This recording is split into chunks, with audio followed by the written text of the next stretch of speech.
Good morning বন্ধুরা, সবাই কেমন আছো? তো দেখো, আজকে আমি আমাদের দিল্লিতে এখন এই ডাঁটা শাক পাওয়া যাচ্ছে, তাই তোমাদের সাথে একটু শেয়ার করলাম। দেখো কি সুন্দর, এর আগে আমি কখনো দেখিনি। এই শাকটা পাওয়া যাচ্ছে, এখন পাওয়া যাচ্ছে।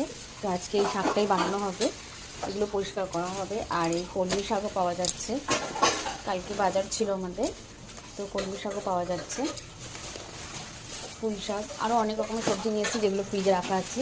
আর দেখো মেন ব্যাপার যেটা, এই বেগুনটা পাওয়া যাচ্ছে, যেটা আমাদের ওখানে পাওয়া যায় বেসিক্যালি। তো চলো, ভিডিওটা ভালো লাগবে।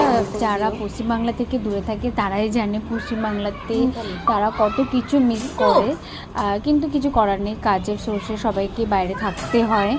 তো এখন মোটামুটি দিল্লিতে সবই সবজি পাওয়া যায়। আর আমাদের মিঠু রানী আজকে সকাল সকাল স্নান করে রেডি হয়ে গেছে, ওকে এখন একটু কিছু খেতে দিয়ে ব্যাস আমিও স্নান টান সেরে পুজো সারবো। ব্লগটা ভালো লাগলে লাইক, কমেন্ট আর শেয়ার করে দিবা।